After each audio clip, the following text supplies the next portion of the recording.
Olá pessoal, tudo bem? Então, na nossa aula de hoje, a gente vai tratar sobre o tema do projeto interdisciplinar e também fazendo uma ponte com um assunto que está muito em voga no nosso dia a dia, que é justamente essa pandemia do novo coronavírus. Então, o que eu queria, na verdade, passar para vocês hoje? Eu vou ler uma matéria que ela é da revista Exame, e ela foi publicada no dia 1º de abril, agora, 1º de abril de 2020, e ela fala sobre 8 megatendências ecológicas para o mundo pós-coronavírus. Então, assim, em primeiro lugar, nós não podemos negar sobre as coisas que estão acontecendo e que estão afetando a gente ultimamente, né? Então essa pandemia está afetando todo mundo, esse isolamento social, essa questão de saúde pública. É realmente um momento muito delicado e que nós que estamos aqui nunca vivemos nada tão parecido com isso. É uma experiência nova para todo mundo e cada um está se reinventando dentro das suas possibilidades, no que fazer, em como fazer, não é? As empresas, as escolas, os alunos, o nosso dia a dia foi afetado de uma forma que a gente nunca tinha visto antes. E isso é um convite para reflexão. Agora que a gente tem, nesse tempo de isolamento social, um determinado tempo livre, a gente precisa refletir sobre as nossas atitudes e sobre a nossa maneira de viver e a nossa maneira de contribuir para a sociedade, não é? Então, eu vou ler essa matéria para vocês. E daí depois eu vou falar algumas coisinhas e indicar alguns links para vocês, tá bom? Eu vou também mandar esse link para vocês através do aplicativo. Então lá vocês vão ter o link dessa matéria inteira. Por enquanto eu vou ler. O nome da matéria é 8 megatendências ecológicas para o mundo pós-coronavírus. A matéria é da revista Exame e quem escreveu foi o repórter Alexandre Mansur. É do dia 1º de abril. Vamos lá. Ela começa assim. O desenrolar da pandemia de coronavírus ainda é um mistério, mas podemos afirmar que esse episódio deixará marcas profundas na humanidade. O período de angústia, sofrimento e perdas deve gerar um grande trauma em escala global.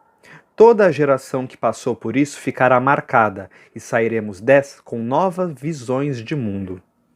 É possível que a crise dure muito. Para administrar a velocidade de contágio e tentar evitar o colapso dos sistemas de saúde, autoridades de vários países manterão a população em estado de distanciamento social ou quarentena, em sucessivas ondas de maior e menor restrição, até a proporção de pessoas imunes reduzir o risco da doença, ou até a chegada de uma vacina, que pode demorar anos para ser inventada e produzida em larga escala.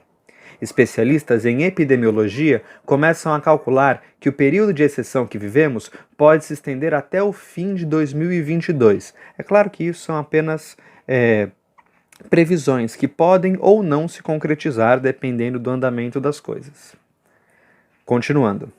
É um período longo de home office, restrição de atividades com multidão, redução de viagens aéreas e outras grandes alterações em nossos meios de produção, convívio familiar e entretenimento. Vai transformar radicalmente as economias, os serviços, as tecnologias, os hábitos, o nosso paradigma de sociedade. Naturalmente, qualquer exercício de futurologia agora é arriscado. Mas já é possível vislumbrar algumas grandes tendências do mundo que virá por aí. Muitas delas coincidem com a visão de uma humanidade que usa de forma mais sustentável os recursos naturais do planeta. Então, a gente não pode esquecer que o tema deste projeto indisciplinar, o desenvolvimento sustentável, o que usa como base aqueles 17 objetivos que a ONU propôs, a gente não consegue desassociar, ou seja, está muito ligado com isso que a gente está vivendo agora. tá? Então a gente está vivendo em tempo real aquilo que os temas propõem para a gente. Quando a gente fala dessa pandemia do coronavírus, a gente está falando da questão da saúde, da questão do saneamento, da questão do trabalho, a questão econômica, a questão do clima, a questão das ações humanas, das instituições e como tudo isso se relaciona. Tá bom? Então, apesar dessa situação ser uma situação muito ruim e muito exaustiva, a gente pode tentar tirar algumas coisas de boas, tá? Dessa situação. Vamos continuar. Talvez a crise do coronavírus, que deve durar alguns anos, acelere a transição da sociedade para formas de viver e produzir que nos ajudem a lidar com outra crise global, a das mudanças climáticas, que certamente vai durar pelos próximos séculos. A seguir, uma tentativa de traçar 8 megatendências ecológicas para o mundo pós-coronavírus. E agora ele vai começar a dividir em tópicos essas 8 megatendências. A primeira é maior credibilidade da ciência, principalmente em sua capacidade de antecipar perigos. Menos espaço para os negacionistas. Então ele explica aqui, ó. Isso já está acontecendo. Os cientistas alertaram que uma epidemia dessas poderia ocorrer. Também anteciparam algumas das consequências de deixar essa epidemia correr solta.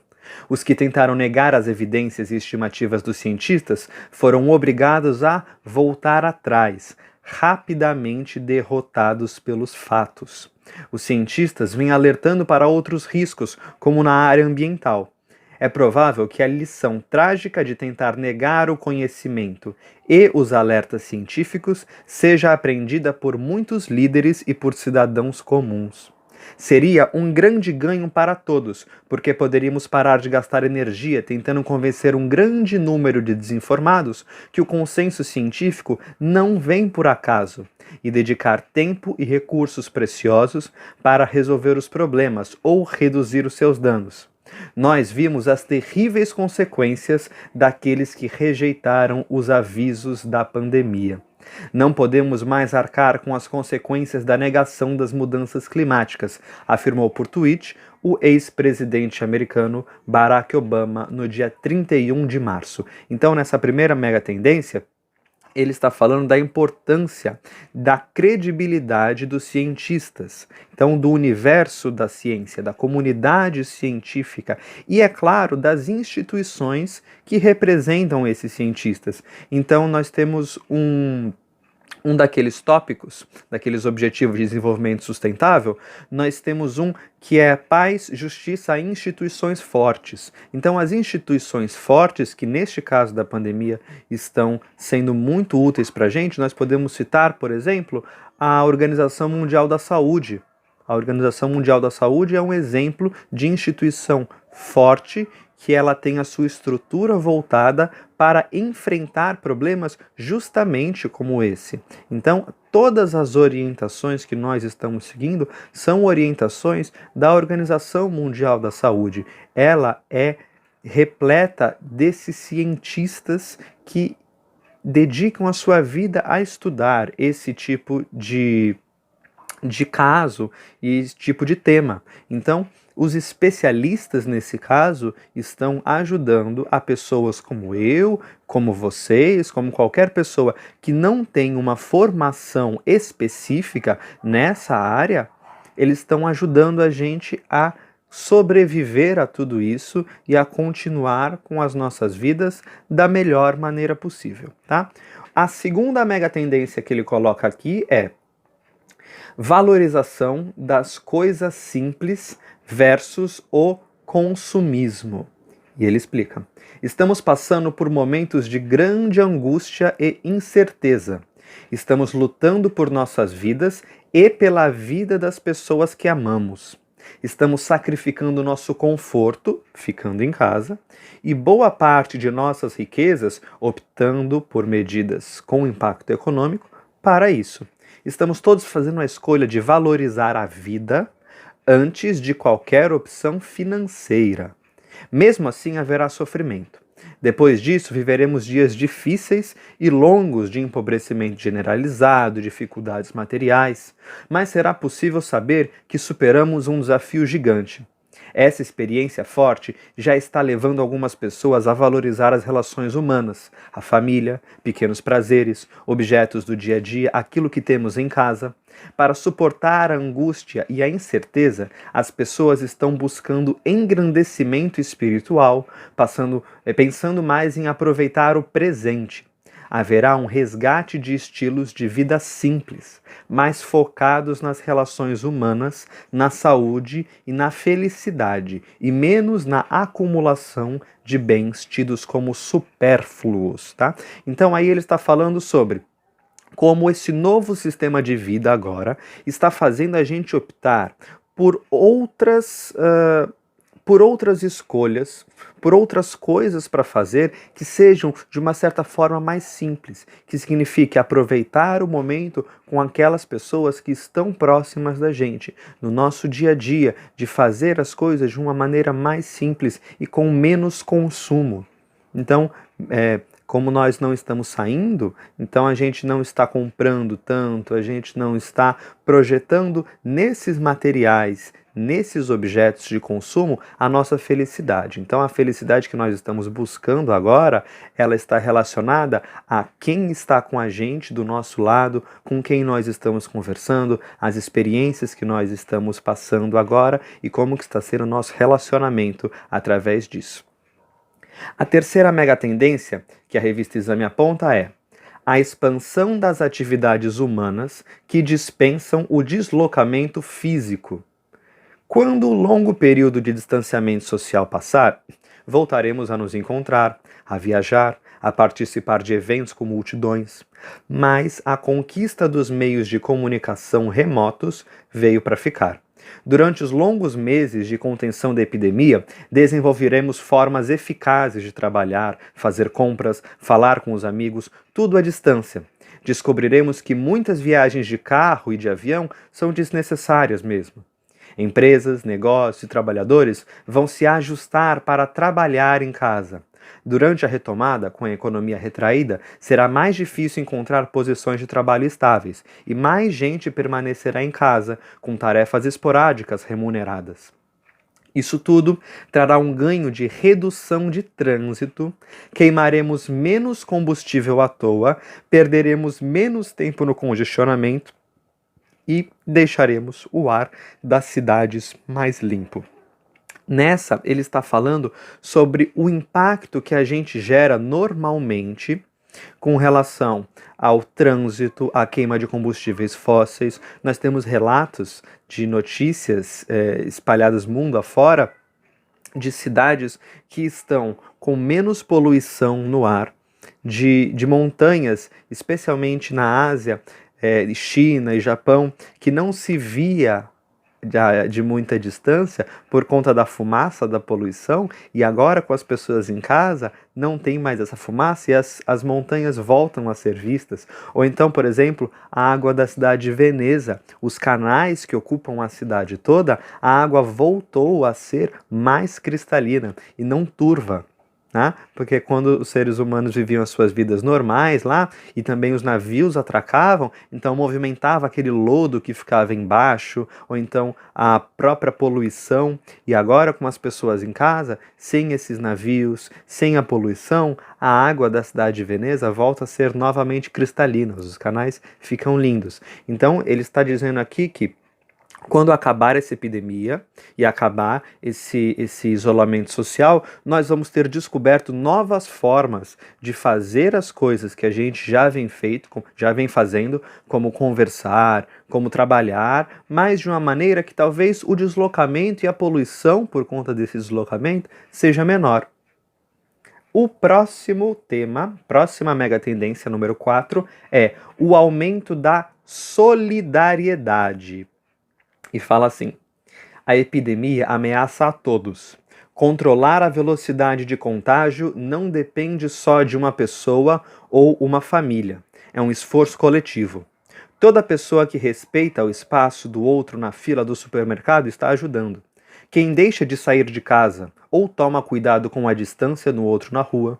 Estamos vendo manifestações gerais de solidariedade com doações materiais, com esforços conjuntos de empresas para desenvolver material de higiene ou equipamentos médicos. Estamos vendo vizinhos se organizando para ajudar as áreas livres do prédio ou para fazer compras para quem está preso em casa. É comprovado que hábitos e práticas mantidos com regularidade por um tempo sustentado, reforçadas por incentivos positivos com elogios e sensação de segurança, tendem a se firmar. Isso significa que a sociedade, como um todo, está adquirindo mais solidariedade. Quando a crise específica do Covid-19 passar, essa confiança recíproca adquirida, ou seja, o nosso capital social, será mantido. Essa capacidade conjunta naturalmente será aplicada para resolver outras questões que afetam a todos, como muitos dos desafios ecológicos. Isso será importante para lidar com os problemas ambientais que envolvem o uso equilibrado de recursos compartilhados, como rios, oceanos, florestas ou mesmo a atmosfera da Terra, no caso das mudanças climáticas. Então aqui ele está falando sobre como essa crise, apesar de terrível, despertou nos seres humanos um sentimento de solidariedade para com o próximo, de cuidado, de carinho para com quem está ao seu redor e também com pessoas que estão distantes. E isso pode ser algo que, se cultivado, vai continuar depois dessa pandemia. Nós torçamos que sim e nós temos que fazer a nossa parte para isso. O próximo tema, a próxima mega tendência é compreensão de que o mundo está conectado. E fala assim: os países bem que tentaram fechar suas fronteiras para reduzir a velocidade do contágio, mas é uma medida paliativa. Só será possível eliminar o risco do Covid-19 quando todos os países conseguirem exterminar o vírus. Outras doenças também dependem da colaboração internacional para serem contidas e não se expandirem numa pandemia como essa. As informações científicas e as experiências de estratégia para conter a epidemia também circulam entre os países. Esse é um problema claramente global. As grandes questões ecológicas da atualidade também têm essa característica. As emissões dos gases de efeito estufa, com o passageiro nos Estados Unidos e do desmatamento na Amazônia brasileira, estão alterando o clima do planeta inteiro, provocando elevação desastrosa do nível do mar em Bangladesh e agravando os incêndios florestais da Austrália. Ainda estamos no início da crise da pandemia. Quando ela tiver passado, é possível que esteja mais claro que a segurança de cada país depende, em boa parte, da estabilidade do resto do planeta. Então aí ele está falando sobre como todos os países estão conectados dentro do nosso planeta. Nós não vivemos isolados. Então, um país se relaciona com o outro, e com o outro, e com o outro, e a nossa segurança, a nossa saúde, a nossa felicidade e as nossas condições para a vida, elas dependem, sim, também de outros países. Então, se cada país fizer a sua parte, preocupando-se consigo mesmo, mas também com os outros, o segredo pode estar aí, para uma convivência que seja a melhor para todo o planeta. A próxima mega tendência é crítica à produção industrial de animais que dá origem a novas doenças. E ele fala: ninguém está falando muito disso agora, mas muitos dos processos de produção industrial de animais criam vulnerabilidades para o surgimento de doenças potencialmente catastróficas. O Covid-19 provavelmente veio de práticas de armazenar animais selvagens presos em jaulas sem condições de higiene para consumo humano na China. Havia muitos alertas científicos que o consumo de animais silvestres com aquela falta de cuidados poderia dar origem a um patógeno desses, a uma doença dessas. Mas não havia vontade política de agir. Agora, a prática foi abolida pelo governo chinês, mas ainda precisamos lidar com as fábricas de proteína animal. Os sistemas industriais de produção animal são fontes potenciais permanentes de novos vírus capazes de gerar pandemias piores do que a atual. A gripe suína H1N1 de 2009 parece ter surgido em uma operação de confinamento nos Estados Unidos. A gripe aviária H5N1 de 1997 saiu de granjas na China. Outras gripes viárias perigosas surgiram nos Estados Unidos, na Índia e na China. Foram sufocadas com o sacrifício rápido de criações inteiras de frangos antes que se espalhassem pelos humanos. É um risco permanente. As condições de criação envolvem animais com pouca variedade genética, submetidos a condições de baixa imunidade. A revista científica American Journal of Public Health alertou em editorial de 2007 que a produção industrial de animais poderia ser a origem da próxima grande pandemia. Nunca foram levados a sério. Agora, diante do trauma da Covid-19, as autoridades e principalmente os consumidores deverão questionar as necessidades de medidas de precaução. Elas envolvem grandes mudanças na lógica da produção em massa, mas o mundo já está virando de cabeça para baixo de qualquer forma. Então, nesse, ele está falando sobre a criação de animais e como, se essa criação não for feita de uma maneira correta, de uma maneira higiênica, de uma maneira que preze também a saúde, essa criação pode gerar novos vírus e novas doenças, como a que a gente está enfrentando agora. Isso fala muito naquele objetivo de desenvolvimento sustentável sobre fome zero e agricultura sustentável. Então, não se trata apenas de você produzir mais alimento para acabar com a fome. Se trata de você produzir alimento de uma maneira que seja também saudável e que seja benéfica, sem expor a riscos as pessoas que vão consumir e aqueles próprios animais. A próxima mega tendência é menos ar-condicionado e mais janelas abertas. O sol e o ar puro estão sendo louvados como fatores de prevenção ao contágio do Covid-19.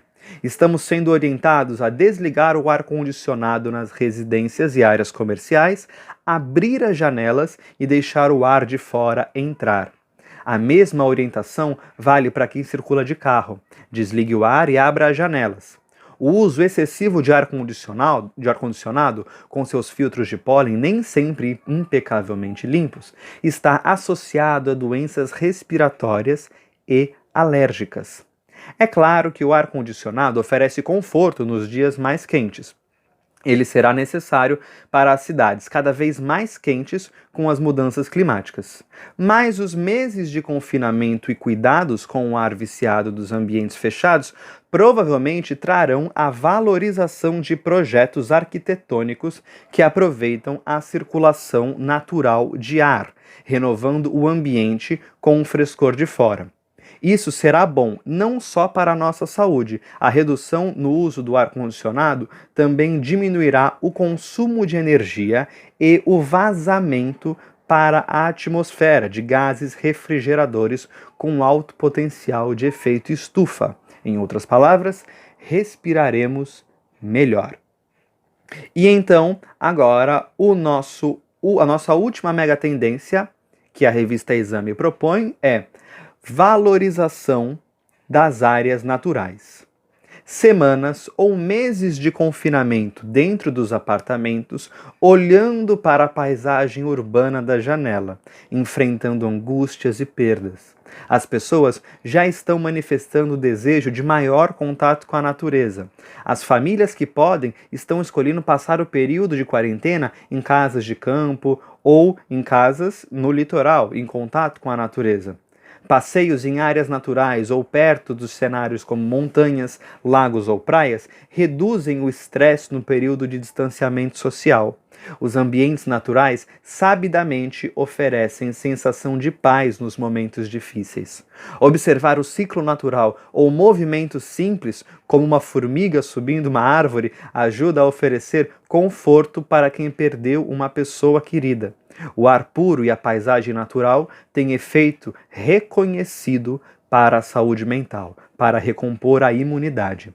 Muitas cidades fecharam acesso aos parques públicos urbanos, privando os cidadãos desses espaços verdes. A privação irá aumentar o valor desses metros quadrados de natureza sobreviventes nas grandes cidades.